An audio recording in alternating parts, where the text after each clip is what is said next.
mbër gàlle yaay mbër gàlle yaay mbër gàlle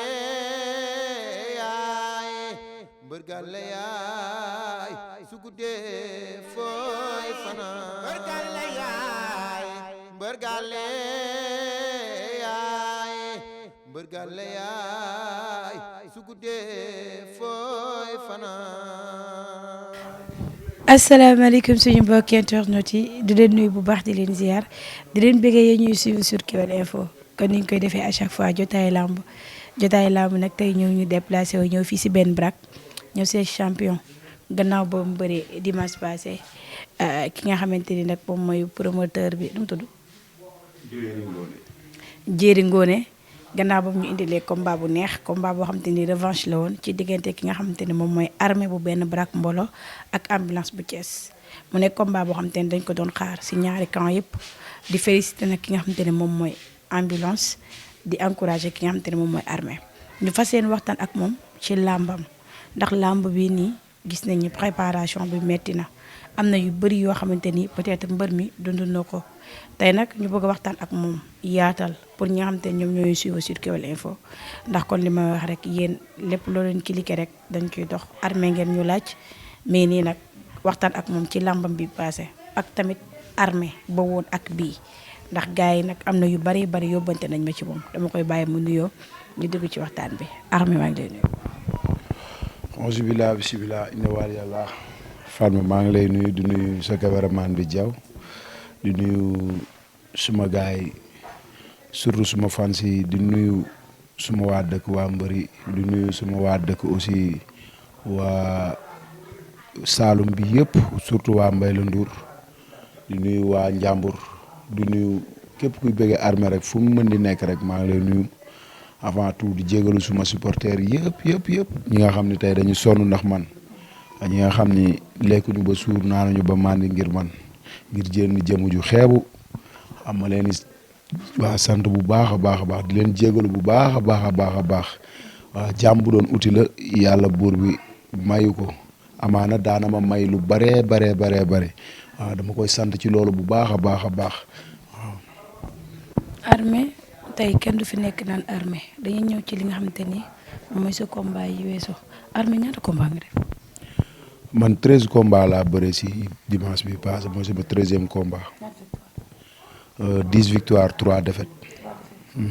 3 défaites yi armée daf koo tegle wala. non sama premier grand combat laa ñàkk après ma bëriwaat 3 combats daan waaw ma ñàkkaat waaw mais dama tegale sama ñaari défaites yi nag waaw mu doon waaw musul am ba may mbapat sax musuma tegale ay défaites. waaw mais nag sant yàlla la sant yàlla bu baax a baax ndax tegale naa fi dynamique victoire boo xam ñaanuma yàlla tegale ko ci ay défaite waaw xam nga loolu yëpp sant yàlla rek ndax ñi ma daan gënuma leen a wàcc gënuma leen a ànd ak seeni mbokk ëpp ma leen ñaan ëpp ma leen doole yàlla moo ma doon jox di leen xañ kon yàlla bu ma xañee jox keneen te kii mu jox sax xañ ma dañoo tase woon le 8 janvier 2017 yàlla dogal ma am ndam ci kawam ñu tasewaat le 16 janvier 2022 yàlla dogal mu am ndam sama kaw may sant yàlla bu baax waaw muy li olof di wax rek yàlla gémmiñ gu mu xar def ci dara sant naa nag su may xarit su may àndandoo su ma staff billaahi wallaahi taalaay Fatma loolu rek moo ma def kaa mais du question li ma ñàkk ndax ni ma génnee nii ku ko fekkeewul ba ma dalee bëri ba léegi wallahi alazim musuma génnee génn bi ma génn waaw gars yi waaw non gars yi niñ jàppee ci combat bi niñ ci taxawee def ko seen combat musul am ci àdduna su ma rakk yi détail bu ma nar a bàyyi ñu xar seen tàkku tubay def loolu ne làmb ji duñ bàyyi dara def nañ lépp lu leen war làmb nañ ñoom ba daj jox ma man maa làmb daju ma may ñaan yàlla na ma yàlla suturaal kàttanal ma ba bor bi ma leen amel ma mën koo fay. armée dañuy ñëw avant ce combat ak ambulance ñu gis ni armée sa combat ak Thiat bëre nga ko yàlla may ko ndam mu ne combat boo gënoon am yaakaar combat bi ñu gis ni dafay xew am na lu bari lu fa xew temps yooyu Armé ci dese yaayam la jóge góorgóorlu bërewaat xam nga ñëw sa combat ak kii ñu ne Armé préparation bi dafa des ak caat ñu gis ne après caat nga am fëgg la à un moment donné combat bi antuwul nga jëlaat benn combat Armé tey mën ngaa ñëw ci kii boobu yëpp tey li fi xew yooyu yëpp ci Armé ci année boobu noonu. waa yoonu ndaw du gaaw sama combat ak caat yow dara umpule si xam nga lépp bi ma ko jëlee suma yaay tëdd feebar yàlla na yàlla yërëm ko te suufu Tuubaa oyof ci kawam wallaahi alazim li ma waroon a def ci combat bi yëpp ma def ko ci moom sama mag yi ne ma yow xanaa pare woo combat man leen billaahi su ma daanoo sax bëgg naa mais lii mu te li ma doon ñaan yàlla defal na ma ko waaw dem na ba war ñu ginnaaw jàmbatul dara lépp lu ñu war woon ak moom def naa ko wallaahi alazim mu ngi ci dëgg maa ngi ci fen samay mag yi ni duñ ma bàyyi ma fen dama leen bu ma amee defet sax garaawul boobu pare nañ ko pare bu doy waar mu gaañu matul sax 1 mois nga bëgg a bëre ji mën naa ne bi mu gaañoo ba léegi sax waaw ci tolof laa nekk waaw na ma gars yi gën a sànniwaat ñaan rek ndax uma remplaçant billaahi waaw li musul am ma bëre waat daanu musul am sama àdduna mu ngi soo ko am waaw ñi ma nekkal ñëpp xam nañ ko mbapat sax su ma bëre woon ba ñàkk final billaahi wallaahi taalaay bu ma ñëwaatee nit mun wax ba ma ñàkk final waaw mais nag yàlla mooy doxalee noonu àdduna des fois il faut mu metti pour nga mën a xam pour bu neexaatee nan ngay comporté woo te nag mën naa ni mettiwul sax de waaw ku sañoon mën naa ni metti di yëpp mel nii de waaw tegale ñaari defet du lu fi njëkk ci man waaw yaakaar naa ni te war naa mën a wane jom ak fulla ak fayda beneen xar kanam bu nga xam ne tey moo bokkul ak bii may wane waaw gars yi def na li leen war yëpp li des lépp ci man la te yàlla xam na ne entraîné naa ñaanlu naa def naa li mu mën yëpp yàlla moo àndul ak man nit ñi nag wax ji dinañ bëri waaw dinañ ne entraîné wul mais ñi may àndal guddi ak bëccëg chaque 5h30 amul bis bu ñuy jëlee lu dul samedi ak dimanche chaque jour buñ amee combat buñ amul combat ñoom xam nañ ñi may nekkal di contact di entraîner di physique ñii di dem salle xam nañ ba xam maa ngi entraîner wala entraîner mu te ku gis combat bi ma sumeekoo waaw ñenn ñi nag dinaa leen nangul Armé masse bi pourquoi nii rek lay toll waaw man du ma nitu yàq amaana tamit fii yenn moyen yi egg man munuma ko li ma mën rek laay def entraîner ñëw ànd ak sumay mbokk waaw yàlla bu dogalee nag ñu bokk ci ñiy génn ñu mën a génn jëm changer ji waaw jéem a yokk esprit bi tuuti waaw dina xam naa ne dina gën suñu yoonu làmb trop parce que fi mu toll nii am na loo xam ni waratuma ci làmb waaw mag du fotaat loolu tayeef la waaw te fi mu toll nekkatuma xale ci làmb xale laa mais nekkatuma xale ci làmb maa ngi ciy bëgg a def ay at te yaakaar naa stade yi ñu ma géewalul bëriwul de waaw géewal nañ ma ci stade yu bëri fii waaw yàlla nañ yàlla suturaal rek. sa combat ba nga jógee si caat wax nga ko duñ ci kiiwaat parce que la répétition nag est pédagogique mais dañuy laal foofu noonu nga ñëwaat am combat ak Feugeula ñu bari ñu ne sa combat ak Feugeula bi sax dafa affecté ci li nga xamante ne moom mooy sa préparation ndax sa combat ak Feugeula jox nañ la avance nga téye avance bi jékki-jékki à un moment donné mbër mi bëreetul nga am ak promoteur bi problème ba problème bi promoteur bi naroon laa yóbbu ci yoon muy Prince loolu noonu est-ce que amul tamit amul benn kii ak sa préparation combat bi. non loolu ay waxu nit ñi la rek wala moom moo wax loolu rek moom bu ma ko yóbbul ci yoon mënu maa yóbbu ci yoon li mu waxante woon ak ñun jox la benn 500,000 xaw ma lu nga xam ni yow moom la mu wax defu ci dara ñun au contraire ñu jël suñu moyen bi ñu amoon yëpp jot ko see def ak lim ñu joxoon apporter lu ñu dara bi ñu jotee beneen avance rus nañoo ne bàyyi nañ kombaam te delloowuñ ko xaalisam man rus naa loolu ndax werante yaay da cee dàq tey amaana su ko armée yoreloon dërëm fu ko neex mën naa taxaw wax avance bi ñu ma jox Jéeri Ngoone bi mu ma jox moom laa yëkkati fayee ko man ma des ak yàlla ma pare combat bi ak sumay mbokk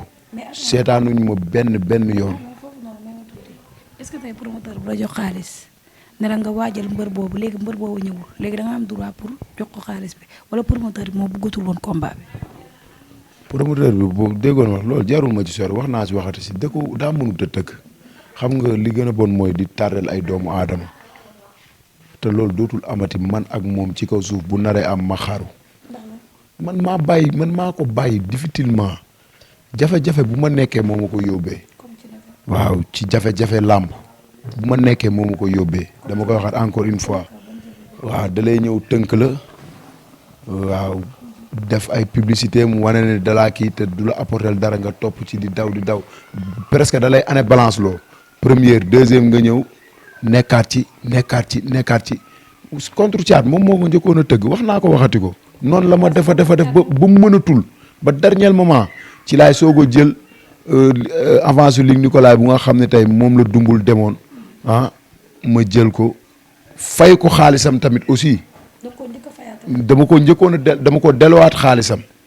mu bëre combat bam ñàkk ko mu répété waat ko mais xam nga rek ñun dañoo njigéen amul benn problème àdduna amul solo mais yaakaar naa ni li may wax rek ñetti yoon tayeef la ci àdduna dootul amati dama koy gën a dëggalaat man ak moom bu desee ci làmb billaahi bàyyi naa waaw. Armé tamit parenthèse la mais Armé sa combat ak ambulance am ñu bari ne Armé lan moo tax booy yi nekk fi mu am ñeneen ñu waroon a bëreel mu jël ambulance comme que yow daanoon nga ambulance da nga teel a joxe revanche muy comme Balla Gaye la rek ak ki nga xamante ne moom mooy Issa Pouye lan moo tax nga teel ko jox revanche da nga amuloon ñooy bëreel wala moo fi sa son. làmb ak ni muy doxee ak instant bi boo xoolee espoir yu période bi may jël combat ñenn ñi ñu ngi extérieur ñenn ñi am nañ combat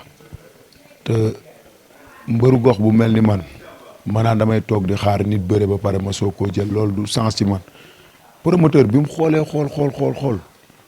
ay booy ñoo fi nekk wala ñi ma bëre loon te booy xool ma bëreeg ambulance mooy yoon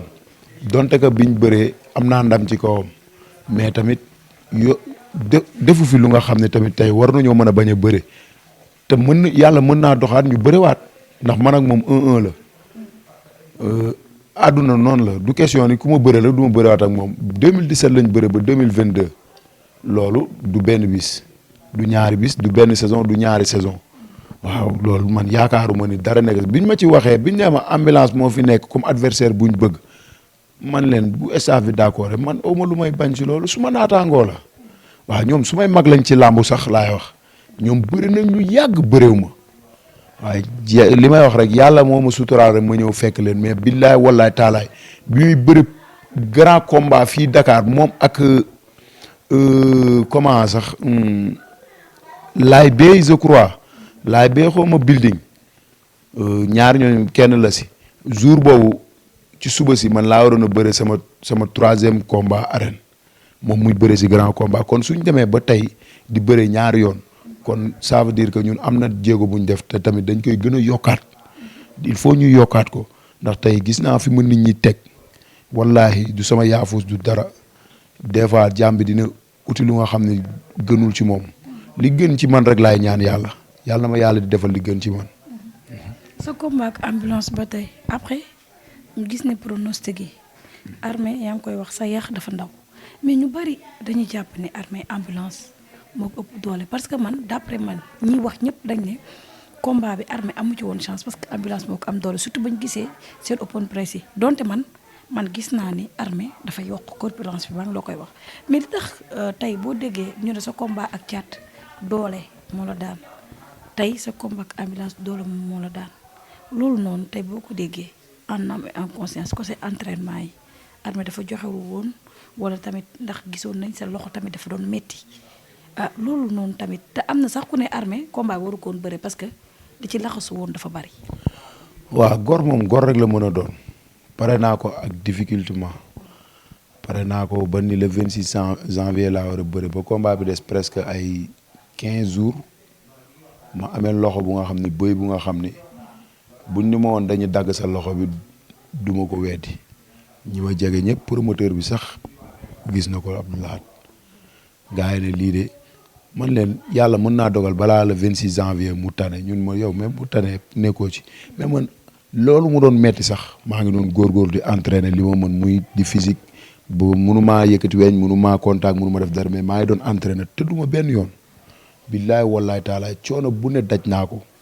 waa taxaw ci nag bu baax a baax a baax ba loxo bi wér loolu ndogalu yàlla la mbiru suñu borom la bu nit yaakaar ne moo ma ko def yàlla moo ko namm ci man bu ko nammul woon du am buñ jógee ci loolu tamit ñu dolli ci 20 jours mais 20 jours yi gàtt na gàttul ndax wallaay lazim ni ma ñëwee si làmb ji dëgg la nag bu ñuy xool jëmmu ambulance xool jëmmu armée rek ne non déedéet bi dañuy xool combat bi ñu njëkkoon a bëri 2017 ak bi ñu bëri ba xam armée ni mu tolloon la toll wala déedéet yàlla xam ne liggéey naa li ma war a liggéey yëpp déggoo li ma wax sama gars yëpp làmb nañ ba daj man maa làmb dajuma te nuñ ma ko waxee defee naa ko noonu jàppante nañ peese naa ko xam naa li mu yor xam na li ma yor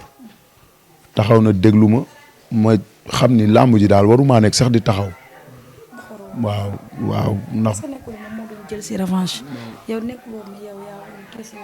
non xam nga làmb moom ay téye sa bopp yooyu affaire deuxième la man ni ma daan bëree di daan man noonu laa yaakaar ne man chaque jour noonu laa war a def di daan dëgg la maa bëree nu baaxul ndax maa ko kott boo xam teguma ko fenn le temps que may xalaat ne lii erreur mën na see am ndax kott yi wóorul may teggi sama tànk mu picoté ma mel ni ku may suruxal mboot ma déséquilibré wu mu wéer ma poids am fi mu jàpp nag dafa baax ñaari ngemb la jàpp ma wéer poids am ma perte équilibre te xam nga rek am na làmb fooy toll moom presque boo jekkadee rek mën ngaa balaa ngaa jekkaat làmb ji jeex waaw ma xam ni maa def erreur bu rëy ci biir bëre mais noonu la loolu waaw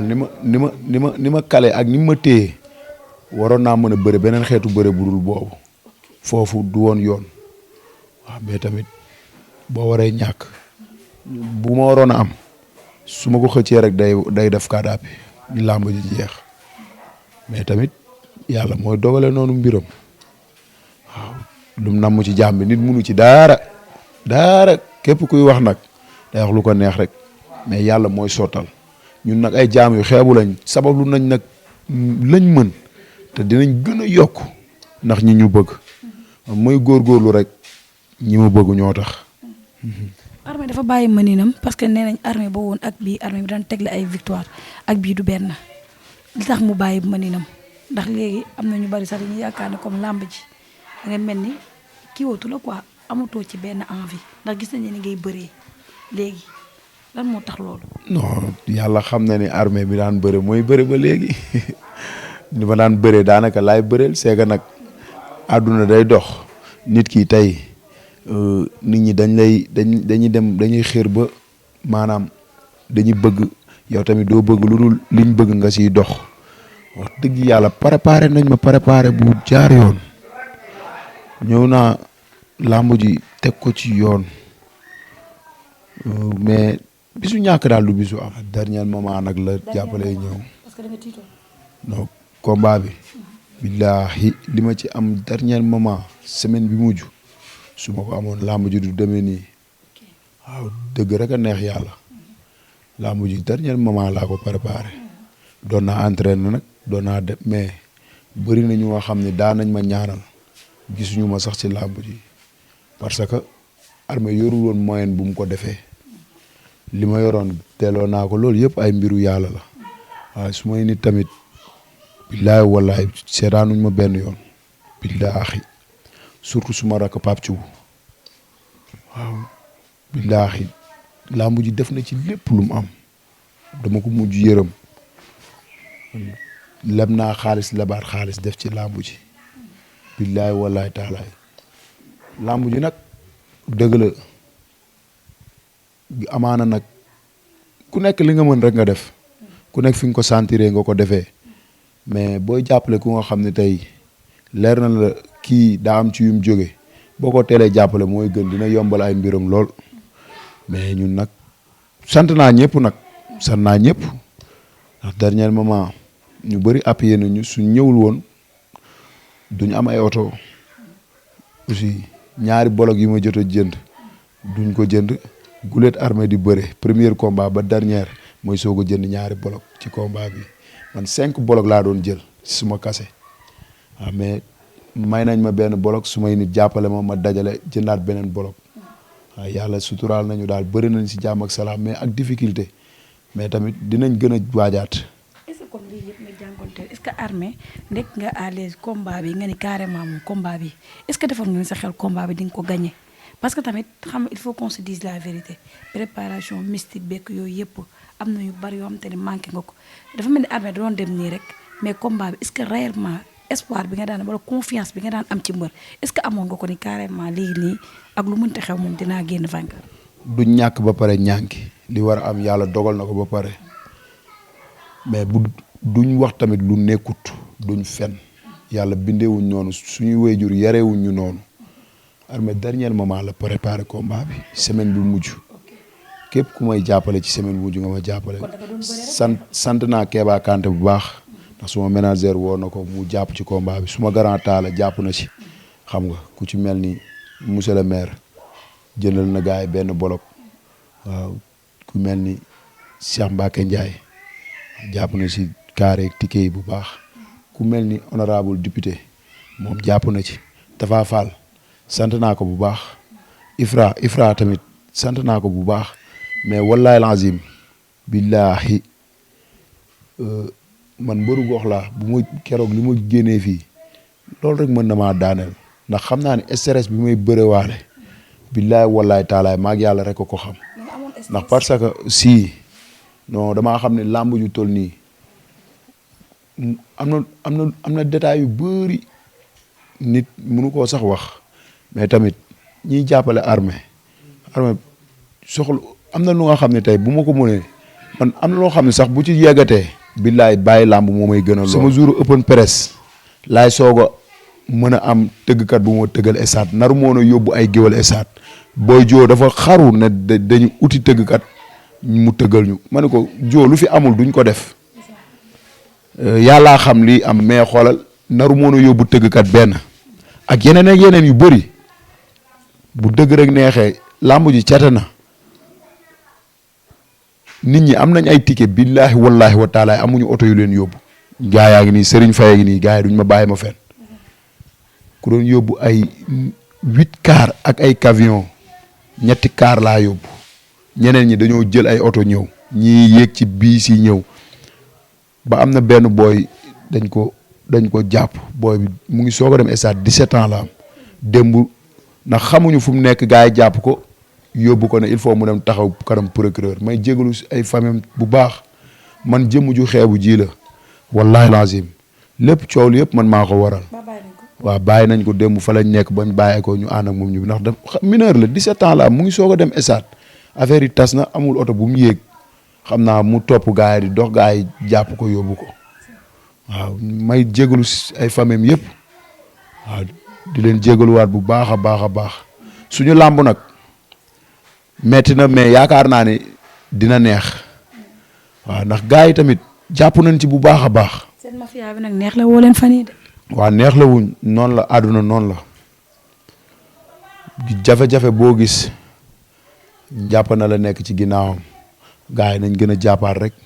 te xam ni ku ci nekk na ko xool sa début doon na neex trop digg bi sax doon na neex kon boo demee ba ci biir mu am tuuti jafe-jafe rek. taxawaatal nga xool bu baax te ñun ñu ngi ci lool ñu ngi ci taxawaat xool bu baax xool fi ñuy tegaat suñ tànk waruñoo ñëwaat ñëw bu ndaw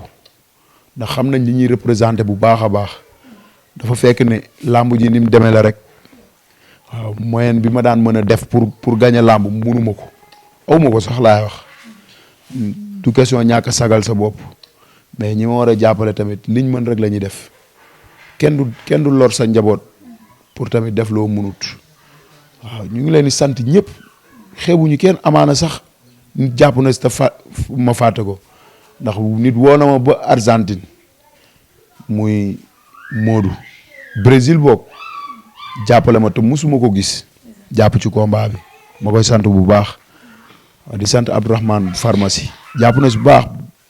bi loxo bi méttee trop affaire yi jàpp ma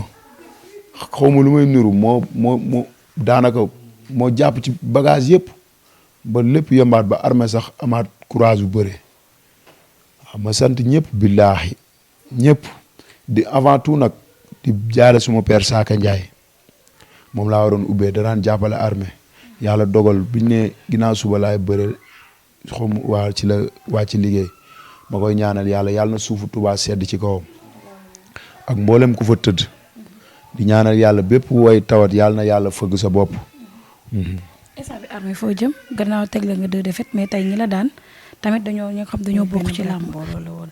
moom tamit di ko encouragé waat nag bu baax a baax mais tamit làmb noonu la parfois li gars yi di wax rek làmb danay xaw woon ginnaaw mais di leen ñaanal yàlla rek làmb yàlla na leen jubluwaat ci bakk Seydina Mouhamed di bëggee nag ñi nga xamante ne ñoom laa fekk ci mel ni joo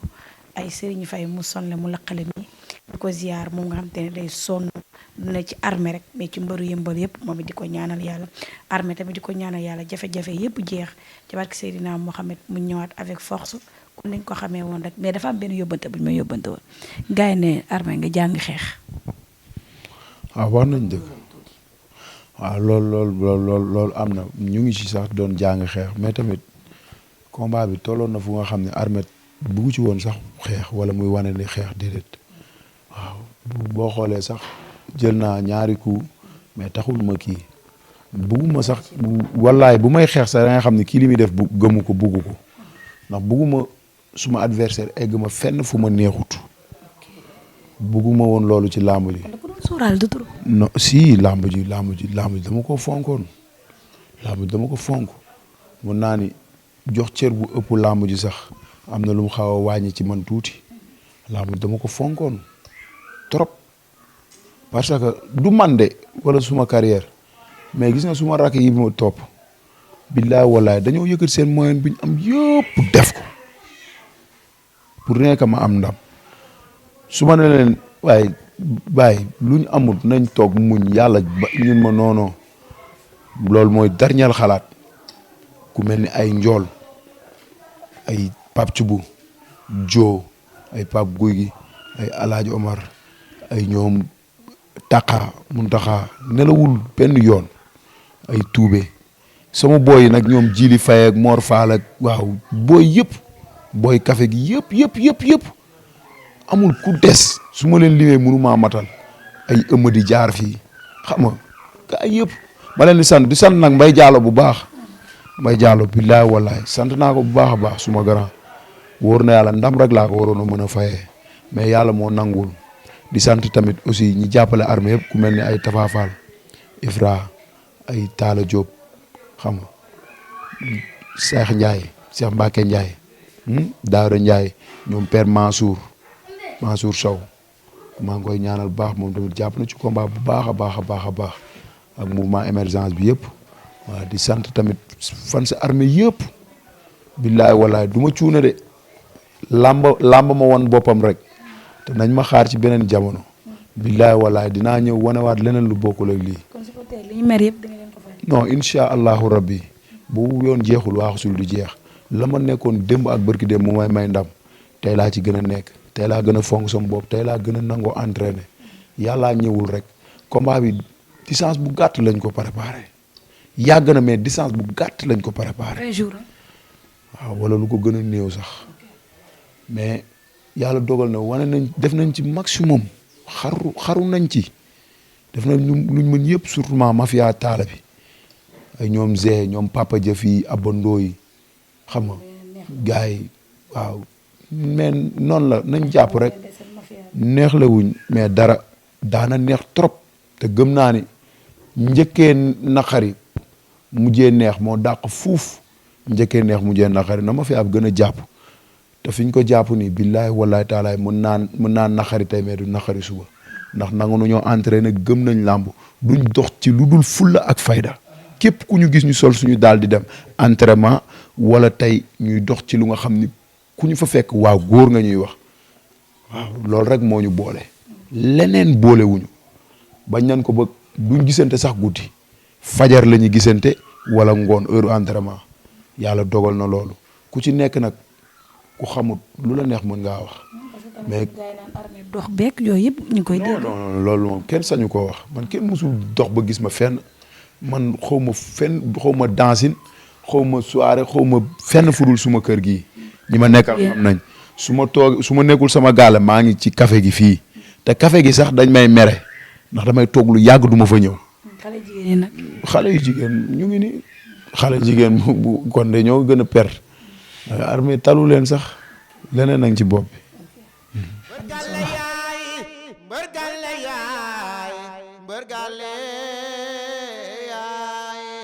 mbërgale yaay su guddee fooy fanaan mbërgale yaay mbërgale yaay mbërgale yaay su guddee fooy fanaan